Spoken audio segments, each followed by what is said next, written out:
Hello friend, welcome to my YouTube channel.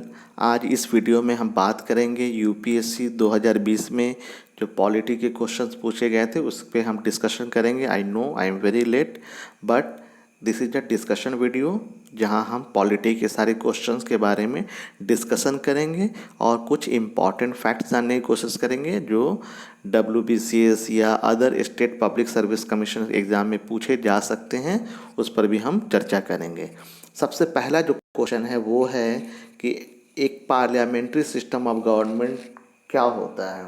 यानी कि parliamentary system of government जो हमने बोरो किया है इंग्लैंड से, उसकी फीचर्स क्या है या इस तरह की जो गवर्नमेंट्स होती हैं उसमें क्या होनी चाहिए। तो सबसे पहला है कि आपको अच्छे से सारे प्रश्नों के जो जो ऑप्शन दिए हुए हैं उसे अच्छे तरीके से पढ़ना चाहिए। तो सबसे पहला ऑप्शन देखते हैं कि all political parties in the parliament are represented in the government.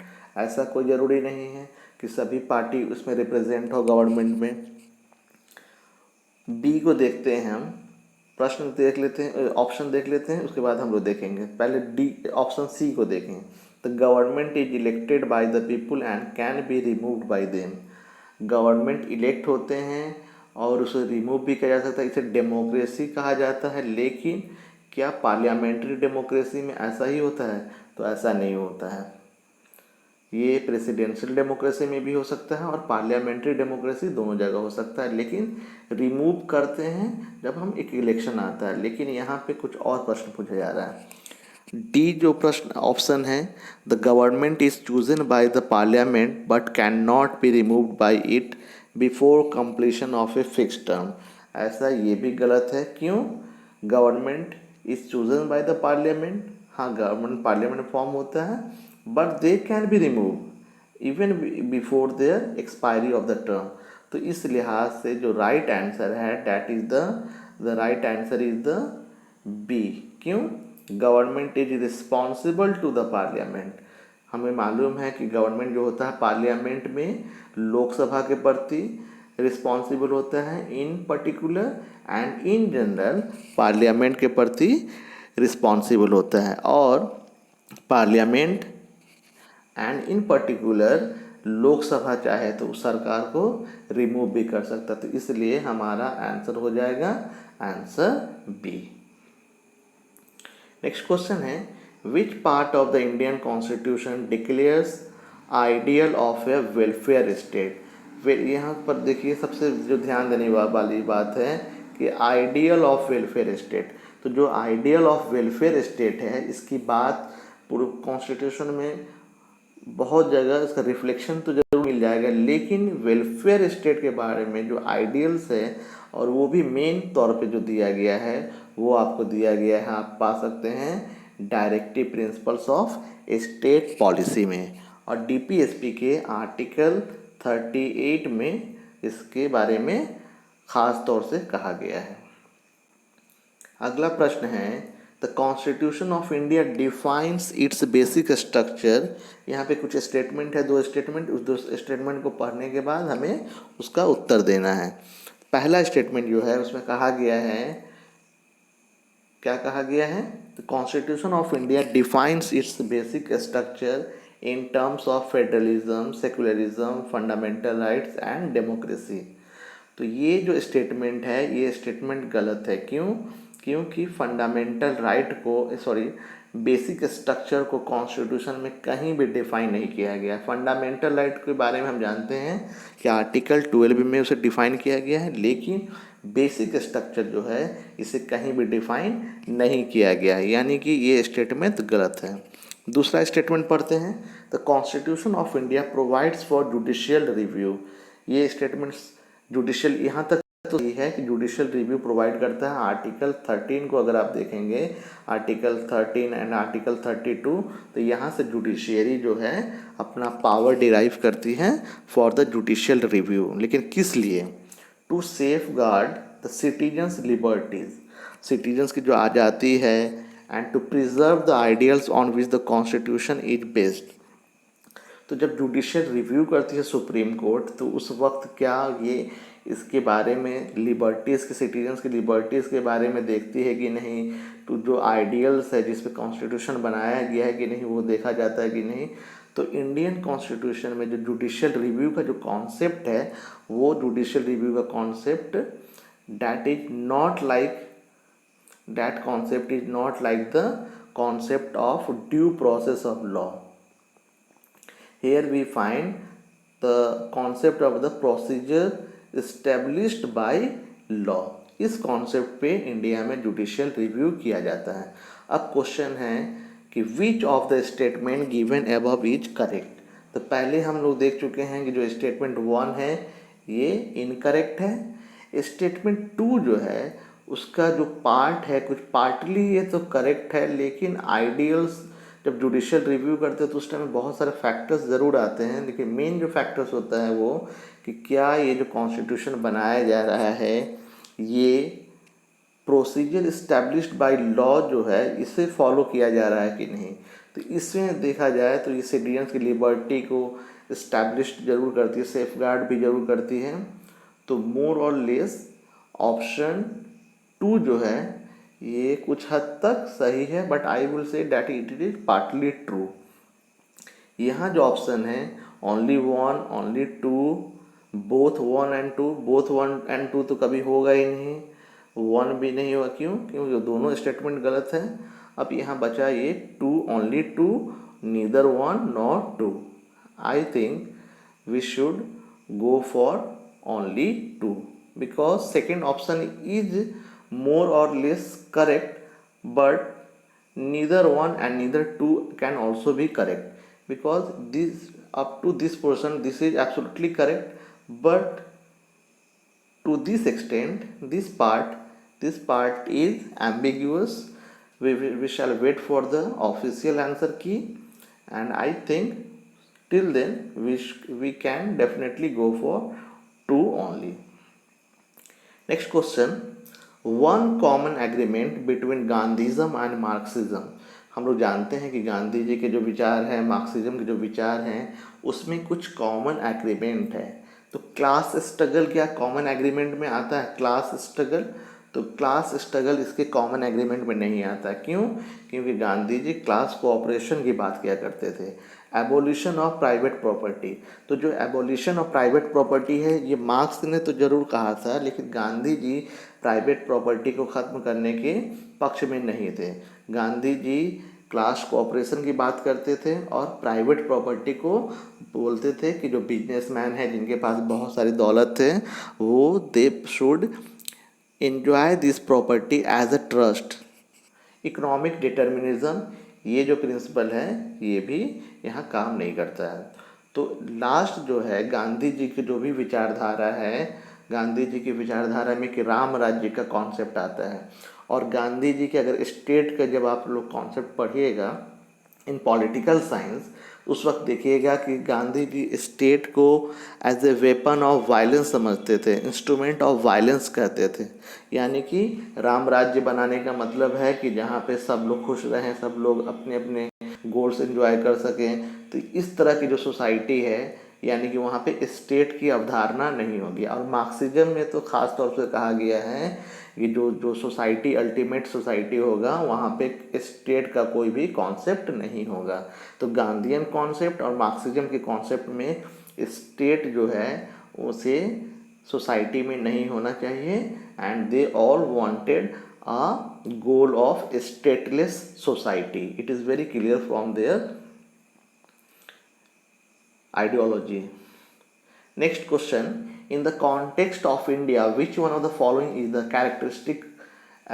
characteristic appropriate for bureaucracy? India के कॉन्सेप्ट में ब्यूरोक्रेसी क्या है, इसका क्या मतलब है? तो यहाँ पे 4 ऑप्शन है, 4 ऑप्शन को आप लोग पढ़ सकते हैं। तो यहाँ पे जो सबसे अप्रोप्रिएट जो ऑप्शन है that is the option D. And इसमें क्या लिखा गया है? इसमें कहा गया है कि जो ब्यूरोक्रेसी है that is an agency for the implementation of public policy. क्यों? Because we live in a parliamentary democracy, and parliamentary democracy में जो एग्जीक्यूटिव है, जो इलेक्टेड एग्जीक्यूटिव है, they took all the decision, they take all the decision, and the implementation work और formulation work has been left to the to the bureaucracy, because bureaucracy, IS officers, they implement all this policy in the interest of public. Now the second question, very important question, and this is the question about preamble. Preamble to the Indian Constitution of India is, what is preamble? Preamble, whether it is a part of the constitution or not, or whether it is not the part of the constitution. We know that there has been a legal debate, and judiciary has now said that preamble is the part of the constitution. We know that preamble is the part of the constitution, but now the second part is very important, and we need to read all the statements regarding. The first statement said that it is a part of the constitution. We agree. Not a part of the constitution, this cannot be the answer. A part of the constitution, this can be, this is very common. A part of the constitution, it is also common between these three state options. But when you go, it has no legal effect. We know that preamble is non-enforceable, though it is a part of the constitution, but it is not enforceable. So simply option A is correct. Acha, what we should remember, that when judiciary is confused regarding any doctrine or any position, they take the help of the aid of the preamble also while delivering their judgment, but it has no legal effect. So I think answer A is correct. Now question comes regarding with reference to the provisions contained in part 4 of the constitution. What is the contained in the part 4? Part 4 is regarding DPSP, Directive Principles of State Policy, and there is 3 statement, and we have to select the correct answer using the code given. Which of the statement is correct? First, let's study the statements. They shall be enforceable by courts. This is wrong, because this portion is not enforceable by court, and it has been mentioned in article 37 of the DPSP.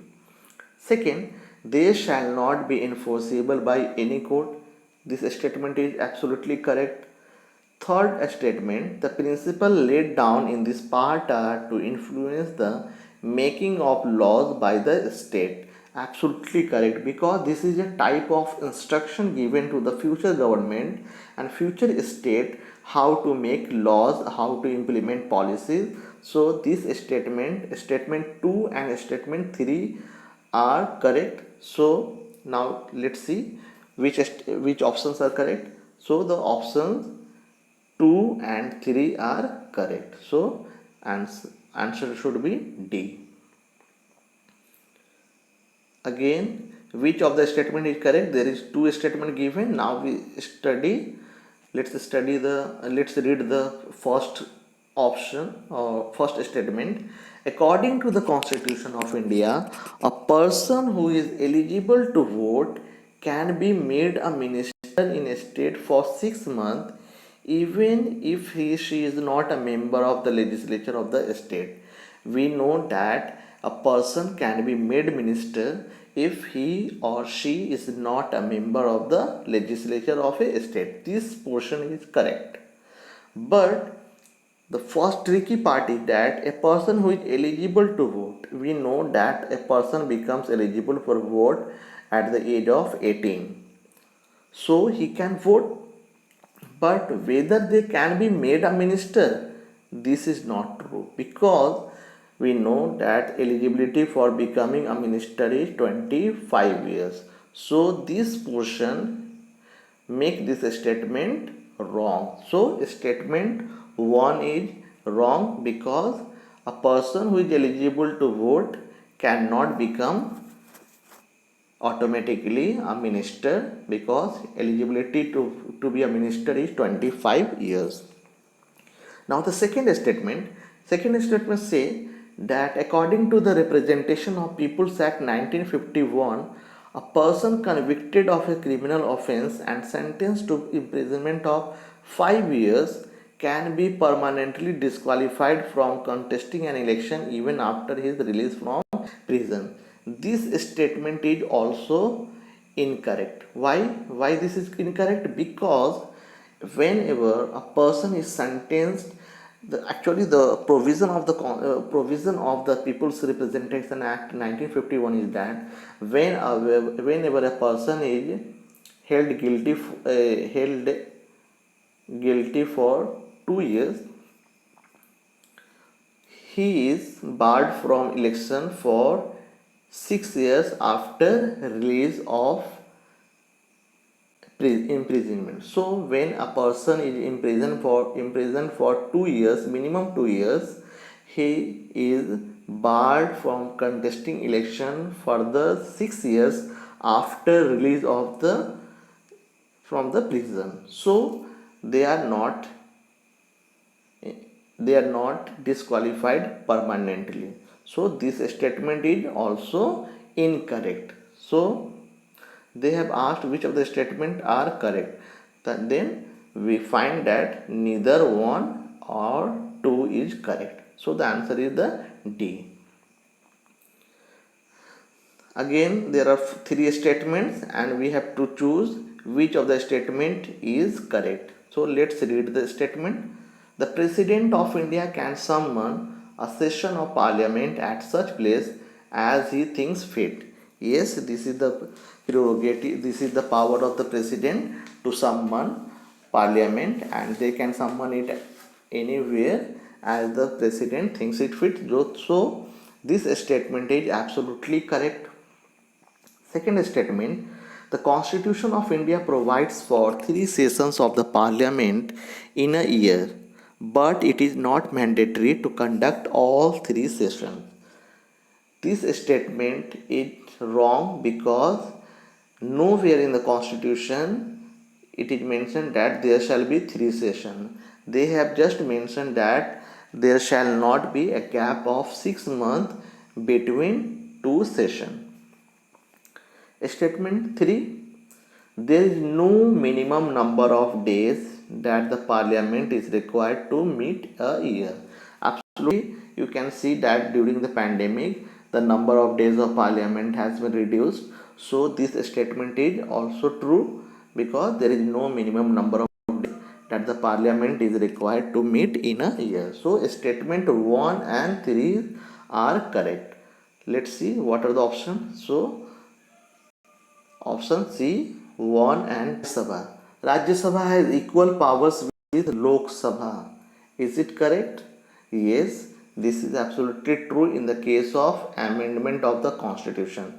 During All India Creation of Services, Article 312, at that time Rajya Sabha has more power than the Lok Sabha. Removal of the government, Lok Sabha has more power. Making cut motion because it is related to budget, at that time Lok Sabha has more power than the Rajya Sabha. But Lok Sabha and Rajya Sabha both has equal power at the time of amendment of the Constitution, and amendment is made under Article 368. So B is the right answer. It is very important question of this year regarding local area development scheme. We know that it is called MP-led scheme. There are the 4 statements given and we have to choose which statements are correct. So let's read first 4 statements.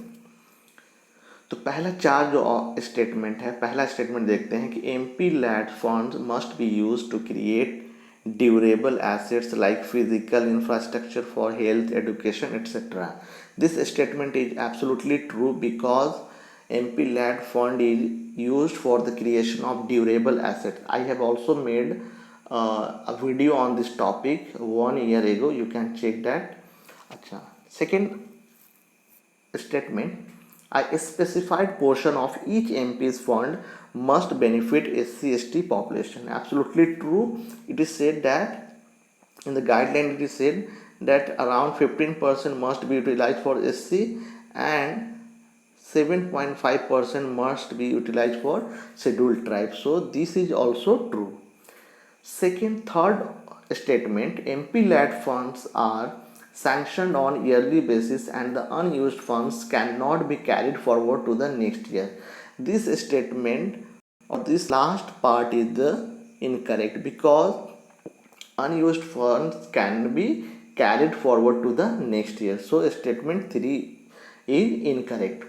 And fourth statement, the district authority must inspect at least 10% of all works under implementation every year.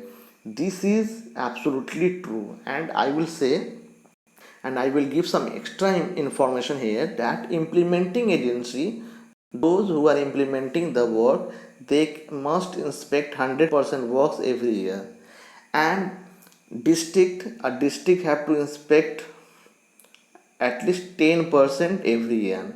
And state nodal authority, in every state there is a state nodal authority, and they must inspect 1% in each district funds or project regarding MP-led.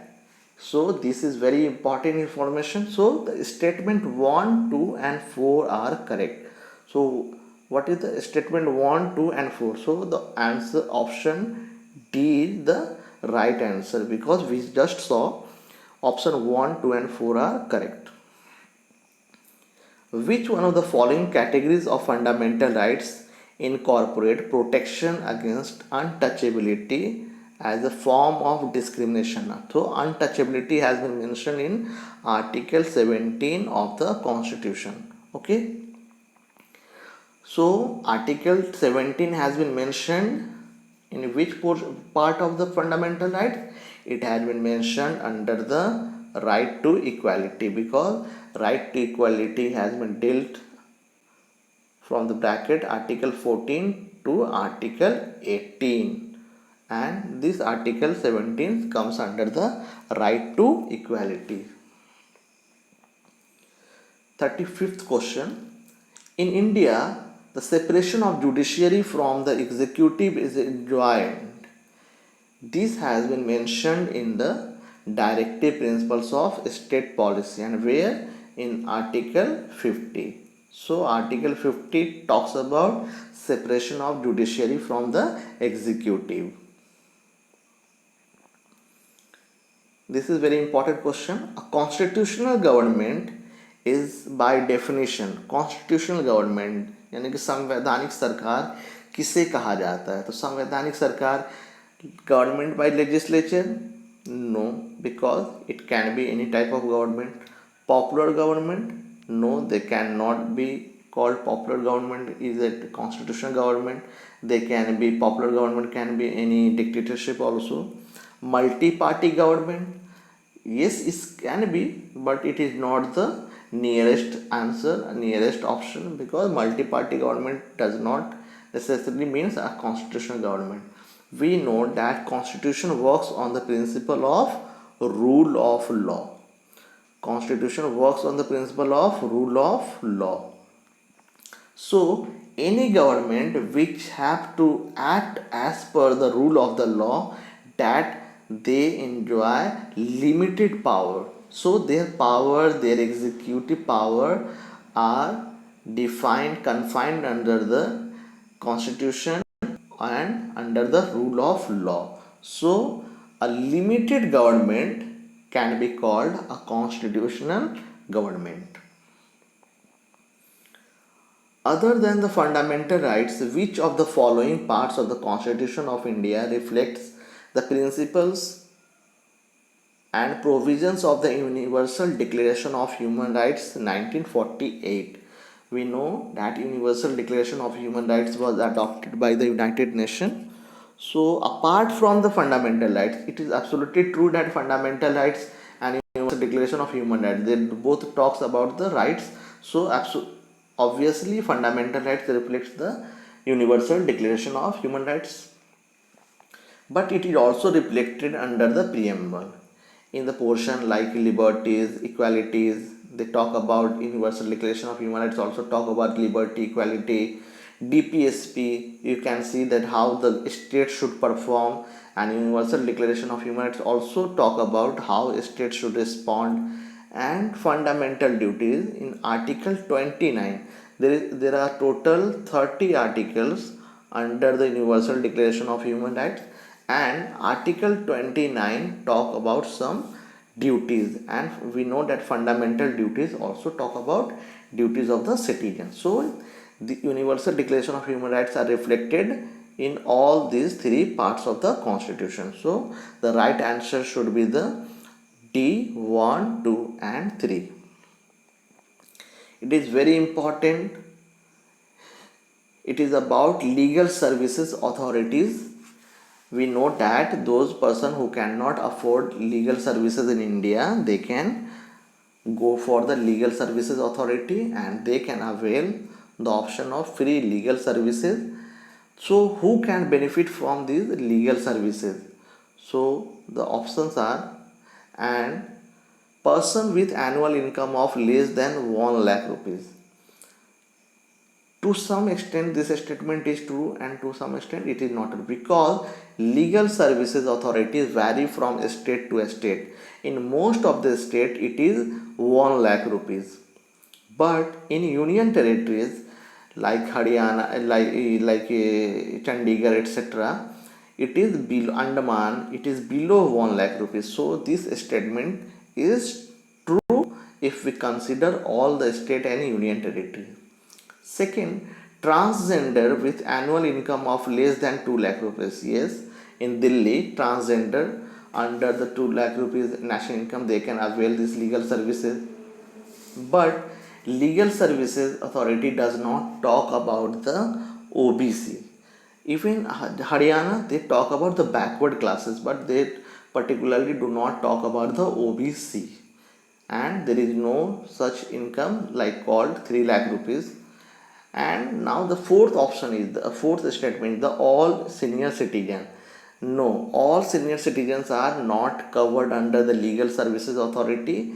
Those senior citizens whose income is below 2 lakh rupees, 2 lakh rupees comes under the free legal services authority. So statement 4 is also incorrect. So the only statement 1 and 2 are correct. So statement 1 and 2 is the option A.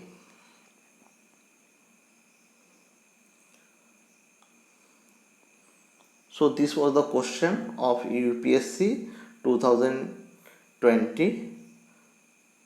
Very soon I will try to publish uh, economy question also. Thank you so much, and please like, share and subscribe so you can get the notification. Thank you.